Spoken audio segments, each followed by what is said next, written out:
Hallo liebe Hausbauhelden! Keine bezahlbare Mietwohnung finden und stattdessen ein kleines Haus bauen, ist ja nicht so eine gewöhnliche Story, aber hier genau so passiert. Ein kleines Haus, das die perfekte Größe für 2 Personen zum Wohnen und Arbeiten hat, aber so clever geplant ist, dass es auch für eine 4-köpfige Familie passt. In dieser Haustour zeigen wir euch ein kostenoptimiertes Aktionshaus von Schwörer, das die Baufamilie so individuell angepasst hat, dass es ein Haustraum für 2 geworden ist. Kommt mit!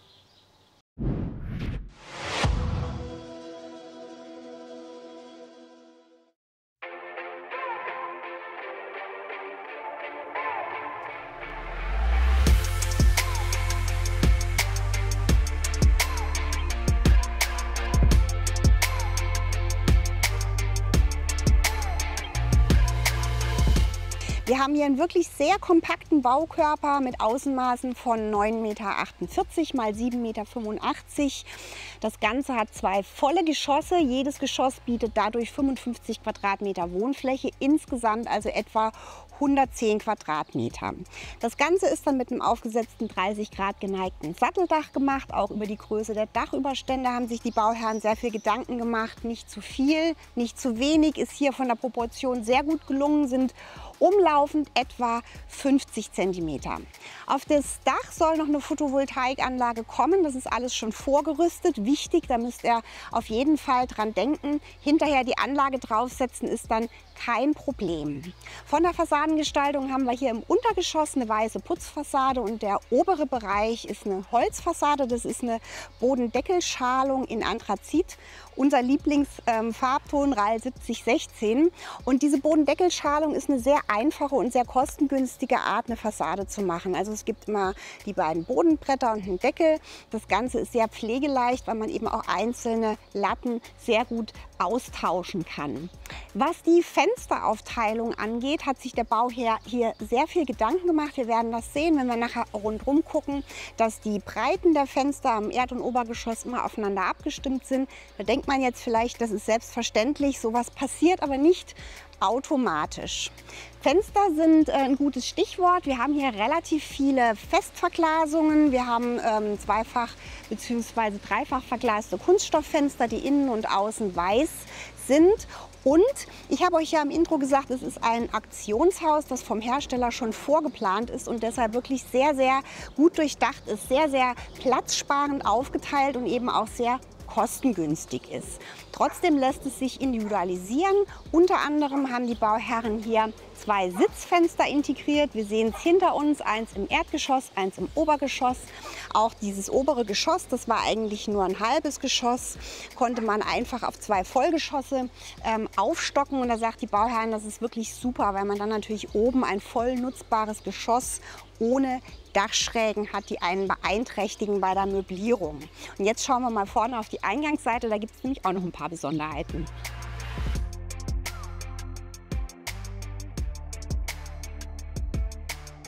Vom Stil her ist das Ganze ein moderner Landhausstil, skandinavisch, leicht bayerisch angehaucht. Und die Bauherren haben ganz viele Urlaubserinnerungen mitgebracht, die sie im Haus dann gestaltet haben, um jeden Tag so ein bisschen Urlaub zu Hause zu haben. Eins dieser Extras ist die Eingangsüberdachung, die aus dem Skandinavien-Urlaub mitgekommen ist. Sie haben lange recherchiert, das hier in Deutschland zu beziehen, direkt aus Skandinavien, und aufgebaut hat das nicht der Haushersteller, sondern der Gartenbauer.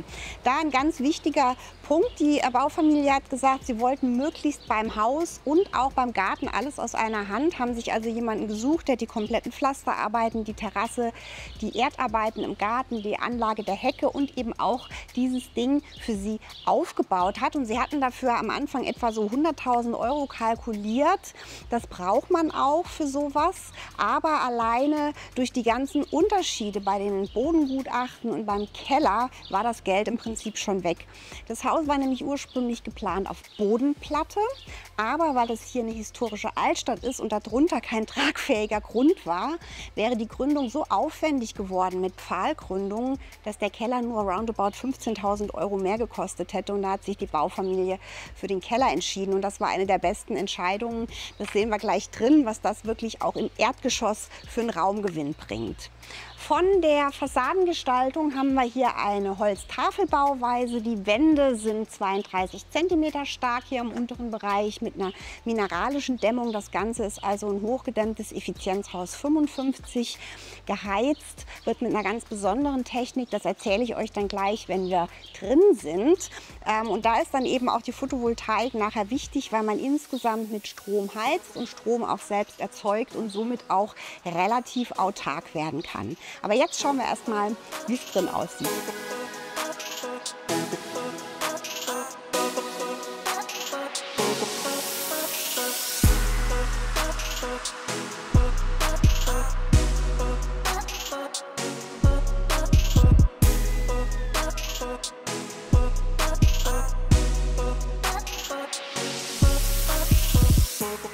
Die Diele hat 14,3 Quadratmeter und ist für mich ein ganz gutes Beispiel für geschickte Raumaufteilung. Wir haben ein kleines Haus mit Platz an der richtigen Stelle. Obwohl nichts verschwendet wird, ist der Treppenantritt zum Beispiel hier nicht direkt neben der Haustür, sondern hier zur Seite. Man hat noch Platz für den Kellerabgang. Hier geht es in ein kleines Gäste-WC, das wir uns gleich anschauen.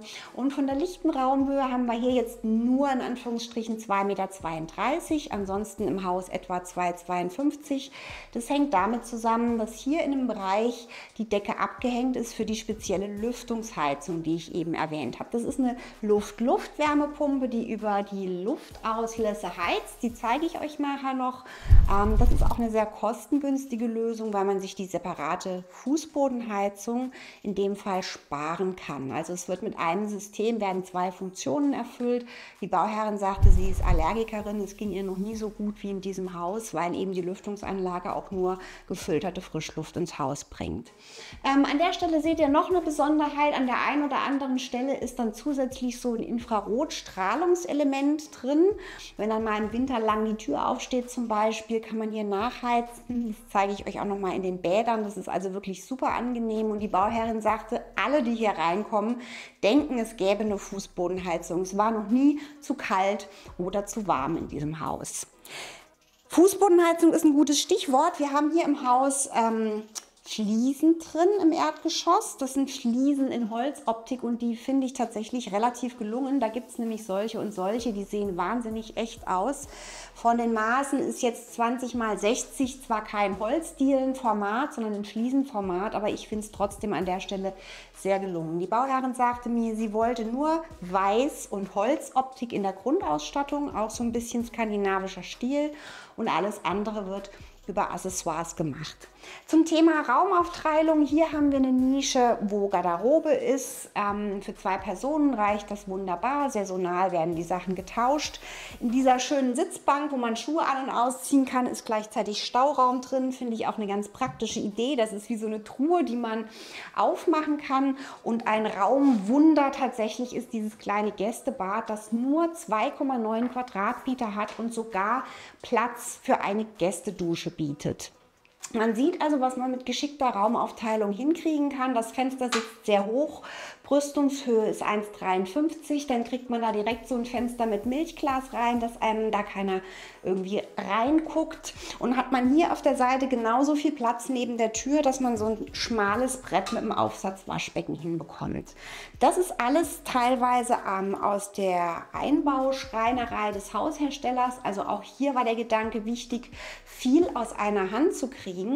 Und auf der Seite ist dann tatsächlich auch noch Platz für so eine 80 x 80 Dusche. Das ist nicht riesig, aber das wird ja auch nicht ständig genutzt. So ist es einfach praktisch, da so was Abgeschlossenes zu haben, was jetzt eben nicht irgendwie offen und begehbar. Das kriegt man natürlich dann in so einem kleinen Raum nicht mehr hin. Jetzt schauen wir uns den Wohn-Ess-Kochbereich an.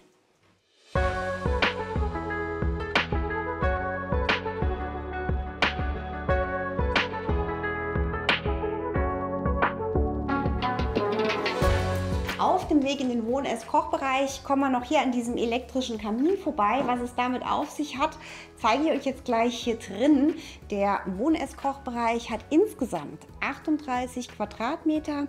Hier haben wir jetzt eine lichte Raumhöhe von etwa 2,50 Meter. Hier ist jetzt nicht abgehängt für die Lüftungsheizung. Und auf dieser Seite sehen wir jetzt den Kamin. Die Baufamilie hatte sich eigentlich so einen Tunnelkamin gewünscht, den man vom Flur aus sehen kann und vom Wohnzimmer. Das wäre aber auch wahnsinnig teuer gewesen. Und dann haben sie sich entschieden, direkt vom Haushersteller so eine kaminintegrierte Ofenlösung mitzubestellen, die dann beim Hausaufbau inklusive Schornstein von oben schon reingesetzt wird, durchs ganze Haus geht. Und das ist von den Kosten natürlich viel, viel, viel günstiger. Wenn ihr jetzt ein Haus mit Lüftungsanlage oder in diesem Fall Lüftungsheizung habt, braucht ihr natürlich diesen Überdruckwächter, damit keine Verbrennungsluft in den Raum gesaugt wird. Aber auch das gibt es dann gleich mit aus einer Hand und ist überhaupt kein Problem. Weil dieser Raum jetzt nicht riesig ist, aber wie ich finde, sehr gut proportioniert, hat man sich entschieden, hier hinten gleich den Stauraum mitzuschaffen. Also dieses Sitzfenster war jetzt ein Extra, das der Bauherrin sehr wichtig war. Das ist einfach eine Festverglasung, die in der Ebene der Außenwand sitzt, von den Maßen etwa 1,90 mal 1,63. Und dann hat eben auch die Schreinerei des Hausherstellers hier direkt diesen Stauraum und dieses Sitzfenster dazu gebaut. Von der Sitztiefe sind es etwa 54 cm, die Sitzhöhe sind etwa 52 cm. Das ist sehr gut integriert von der Ergonomie. Dann haben wir hier oben gleich das LED-Band eingelassen, dass da auch abends Leselicht gibt. Und die Bauherrin sagte mir, sie sitzt hier wirklich total gerne und viel. Und hier vor gibt es jetzt auch so eine Lamellenjalousie, eine elektrisch steuerbare, wo man abends eben dann auch durch die gekippten Lamellen durchgucken kann. An den anderen Fenstern hat man sich für die kostengünstigere Variante, nämlich die Rollläden, entschieden. Hier ist dann auch gleich überall praktischer Stauraum drin. Hier drin verschwindet zum Beispiel die komplette Technik und Kabel. Weil hier ja jetzt auch kein Platz für einen Fernseher ist, hat man da eben einen Projektor hingehängt. Hier kann man so eine Leinwand runterziehen. Das finde ich eine total nette Idee. Denn wenn man fern sieht, guckt man ja auch nicht unbedingt aus dem Fenster. Man hat das Ganze dann hier blendfrei und das ist wirklich eine ganz nette Idee. Das Ganze ist jetzt nicht Eiche, sondern Eiche-Optik. Das harmoniert an der Stelle sehr, sehr gut mit dem Boden. Das ist nämlich ein Laminat, auch in Eiche-Optik. Die Bauherrin sagte mir zwar, wenn sie gewusst hätte, wie echt diese Holzfliesen aussehen, hätte sie vielleicht durchgezogen in den kompletten Bereich, aber so harmoniert es natürlich an der Stelle auch sehr schön. Weiterer Kostenspartipp: Ursprünglich hat man sich zwei große Hebeschiebetüren vorgestellt, die hier nach draußen gehen. Kostet wahnsinnig viel Geld und dann hat man sich entschieden, also hier geht man eh nicht raus, zweimal eine Festverglasung einzusetzen und in der Mitte einfach den normalen Drehkippbeschlag. Die Bauherrin sagt mir, sie ist so froh, dieses Ding kann jeder bedienen, geht einfach auf und zu, ist nicht riesig und unhandlich und viel, viel günstiger. Hier haben wir von der Höhe für alle Elemente 2,27 Meter. Diese Elemente hier sind 1,48 breit. Wie gesagt, hier dann die Rollläden davor. An der Stelle gibt es dann den Austritt auf die Terrasse. Die Bauherrin sagte mir, das reicht wirklich an der Stelle, diese Doppelflügeltür aufmachen zu können. Und hinter dem Tisch würde das sowieso stören, wenn man da einen Öffnungsflügel hat. Klar ist, dass man an der Stelle dann natürlich eine Austrittsschwelle hat. Solange man jetzt da jung ist, ist das überhaupt kein Problem. Ist natürlich auch bautechnisch die einfachste und praktischste Lösung. Und wir gucken noch einmal kurz auf die schöne große Terrasse.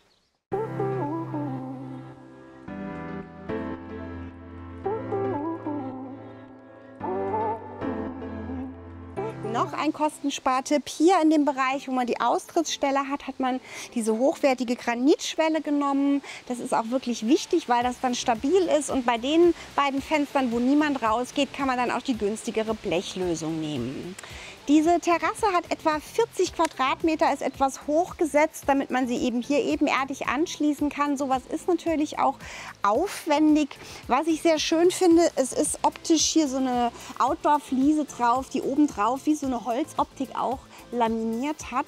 Die sind sackheiß, wenn die Sonne drauf knallt. Ich glaube, barfuß würde ich es hier nicht aushalten. Und die Bauherrin sagte mir auch, sie würde es nicht nochmal machen, weil sie leider empfindlich sind. Also die sind so aufgeständert, punktgelagert gewesen am Anfang und dann ist es ständig gebrochen. Aber sehr, sehr schön aussehen tut es auf jeden Fall. Total nett ist auch dieser Pool, der ist auch aus Schweden und der hat außen so eine Anheizkammer mit Holz, sodass man sich da auch gemütlich warm machen kann. Das finde ich eine sehr, sehr schöne Idee. Und jetzt schauen wir uns drinnen mal die Küche an. Eigentlich Detail noch, das ich eben zum Sitzfenster vergessen habe. Da ist in den Rahmen integriert eine Steckdose, sehr praktisch zum direkten Aufladen von Smartphone oder E-Reader. Jetzt habe ich hinter mir schon die Küche, die hat jetzt wieder diese abgehängte Decke, weil da die Lüftungskanäle verzogen sind. Das heißt, wir haben hier 2,32 Meter. Die war ja in den 38 Quadratmetern Wohnfläche schon inkludiert. Diese Nische ist 2,10 Meter tief, etwa 3,50 Meter breit und auch hier ist der Platz wirklich sehr, sehr gut ausgenutzt. Die ist von einem örtlichen, also ortansässigen Küchenbauer gemacht. Die Bauherrin hat es selber geplant und wie ich finde, wirklich sehr, sehr schön und praktisch. Wir haben hier diesen Tresen, der ist 88 cm tief, hier einen Abstand von 1,10 Meter. Das ist ein wirklich sehr gutes Maß, dass man von beiden Seiten noch die Türen und Schubladen aufkriegt, aber nicht zu viel Platz verschwendet. Und eben auch den kurzen Weg vom Herd zum Waschbecken hat.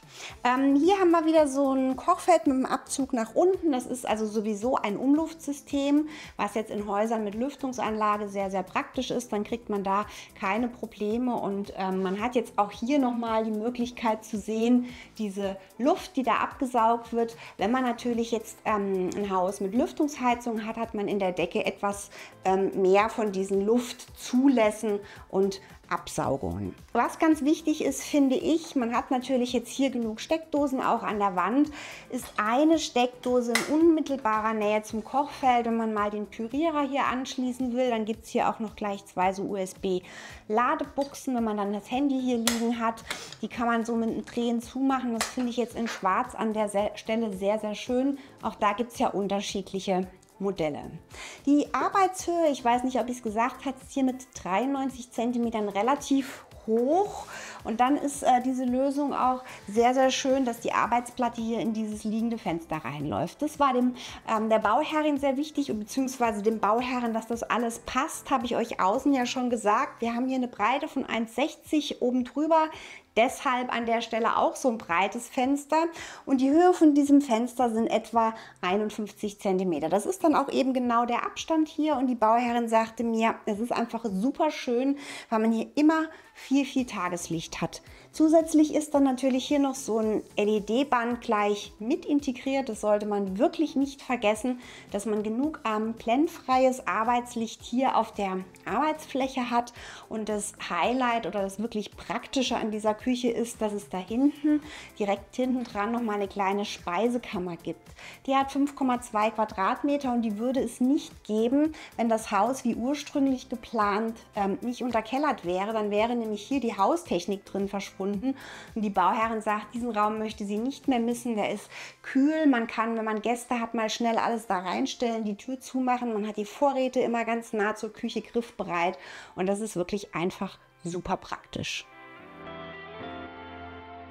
Nach oben geht es über eine wunderschöne Holztreppe im Landhausstil. Es ist eine halbgewendelte Treppe mit geschlossenen Stufen, in Eiche gebürstet und geölt, sehr, sehr schön. Darunter ist ja der Kellerabgang und die Bauherrin sagte mir, sie hat sich bei der Bemusterung sofort in diese Treppe verliebt, hat gesagt, ich muss die haben, auch wenn die ultra teuer war.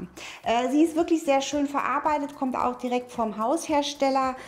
Was sie noch gerne gehabt hätte, ist diese Treppenstufenbeleuchtung. Das wäre aber nochmal wesentlich teurer geworden. Und sie sagt, diese seitlichen Lichter haben sich auch sehr bewährt, tun ihren Zweck und sehen auch sehr schön aus. Was sie auch gesagt hat, sie hätte nie gedacht, wie wichtig die Treppe für die Gesamtanmutung von diesem Haus ist.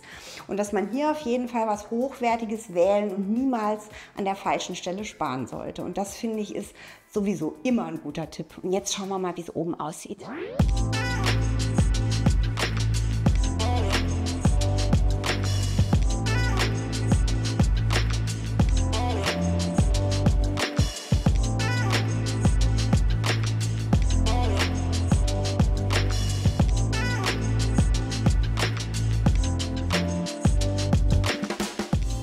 Flurfläche hier oben sind nur etwa 3,3 Quadratmeter, also kein Platz verschwendet und trotzdem wirkt es nicht eng. Das liegt natürlich auch daran, dass wir hier Licht haben. Wir haben hier nochmal ein Fenster, das ein bisschen Tageslicht reinbringt. sagt die Bauherrin auch, da kommt man zum Putzen natürlich nicht dran, aber sie machen das zweimal im Jahr mit so einer Teleskopstange und es reicht auch. Und es ist wirklich sehr, sehr schön. Ansonsten hätte man ja jetzt hier auch schon Dachschräge und auch das ist für diesen Raum total wichtig. Wir haben jetzt hier oben 3 variabel nutzbare Zimmer und hier haben wir jetzt das erste Zimmer, das im Moment für Büro und Hauswirtschaft genutzt wird. Wir haben hier 2 Fenster, was immer sehr, sehr gut ist für ein Zimmer. 2 Schreibtische, die Fenstermaße sind angepasst an die Fenster unten, deshalb sind die auch unterschiedlich breit. Von der Brüstungshöhe haben wir hier im Obergeschoss überall etwa 90 cm. Und was ich super praktisch finde, hier ist ein Schrank komplett mit Hauswirtschaftssachen, Staubsauger, Handtücher, hier so ein Wäschesortiersystem, wo man dann die Körbe so rausholen kann. Das heißt, man kann hier oben die Wäsche einfach sammeln, wo sie anfällt und dann ganz praktisch in den Keller bringen, wo Platz für Waschmaschine und Trockner ist. Das Zimmer hat etwa 12,6 Quadratmeter. Wir haben jetzt hier noch 2 Zimmer und ein ganz besonderer Raum ist das Schlafzimmer der Bauherren, das sie ihrem Lieblingshotelzimmer im Urlaub nachempfunden haben und da jeden Tag Urlaub haben.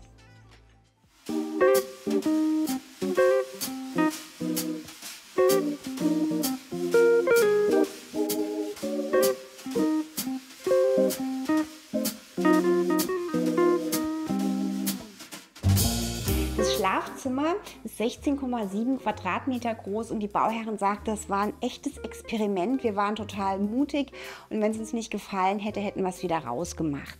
Die wunderschöne Tapete haben sie im Vorbeigehen in einem Baumarkt gesehen und es ist wirklich so eine Strukturpacktapete in so Seidentapetenoptik, die diesem Raum was total Geborgenes verleiht.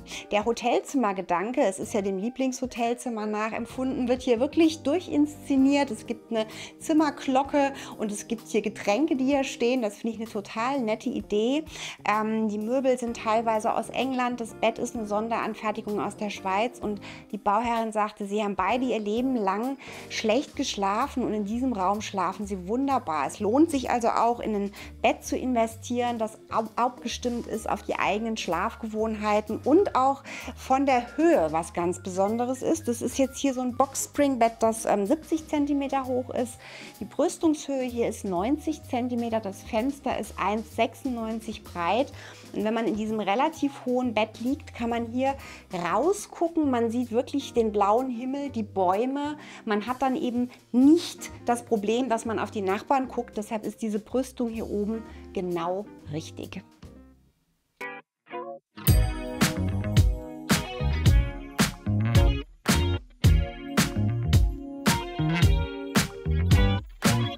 Das Gästezimmer, das später sehr gut mal ein Kinderzimmer werden könnte, hat knapp 14 Quadratmeter und wie ich finde, eine sehr, sehr schöne Einbaulösung wieder von der Schreinerei des Hausherstellers. Weil ja jetzt hier der Kamin von unten durchkommt, ihr erinnert euch, den gab es da im Wohnzimmer, ist es hier mit der Möblierung und Schrank zu stellen vielleicht nicht ganz so einfach. Deshalb hat man sich jetzt hier auch wieder entschieden, ein Sitzfenster zu machen. Das ist allerdings tiefer als im Erdgeschoss. Es ist 75 cm tief. Man kann hier also wirklich sehr schön sitzen und dann ist hier und hier eben ein Einbauschrank drin, ein Kleiderschrank, wo man wirklich wahnsinnig viel unterbringt.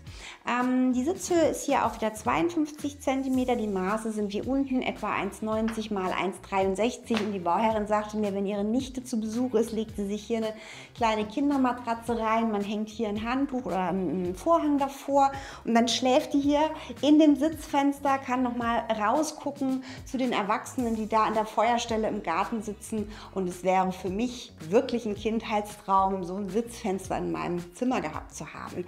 Direkt nebenan geht es jetzt ins Bad und das schauen wir uns natürlich auch noch an.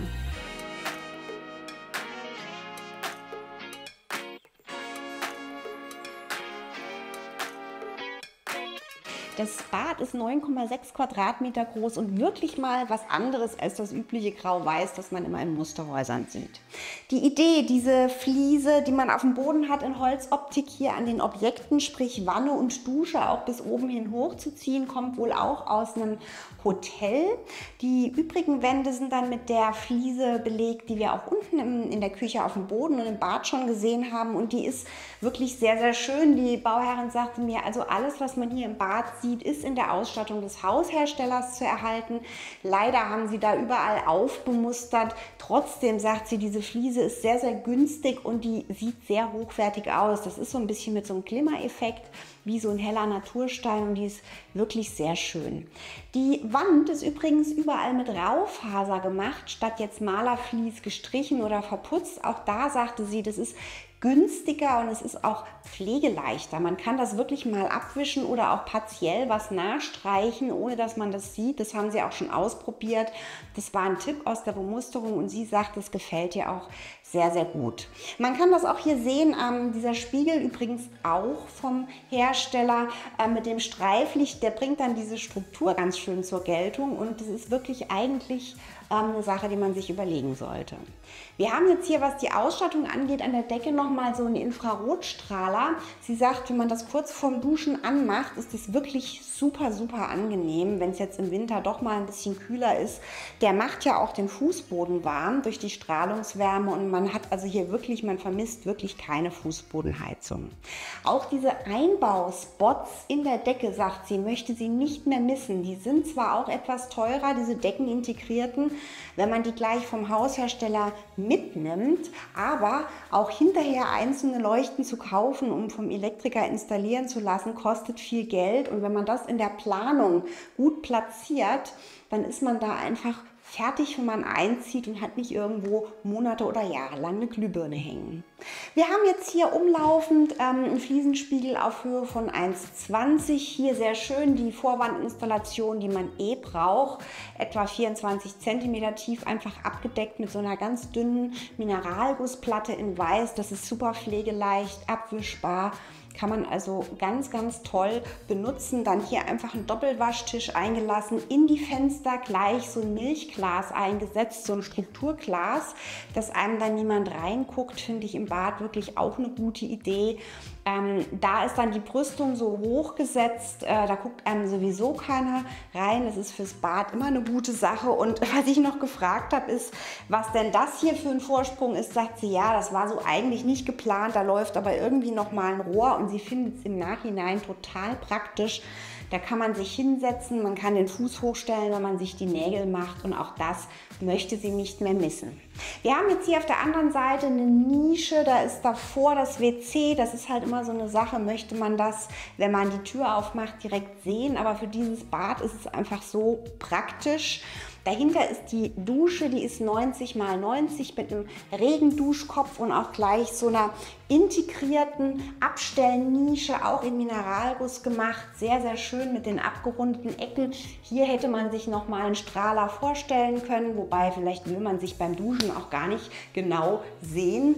Und hier war ursprünglich in der Bemusterung im Plan keine Fliese geplant. Die war dann nur an der Rückwand, und als sie auf die Baustelle kam, haben die Handwerker gleich gesagt, wäre das nicht schöner, wenn wir das nachträglich auch hier noch fließen?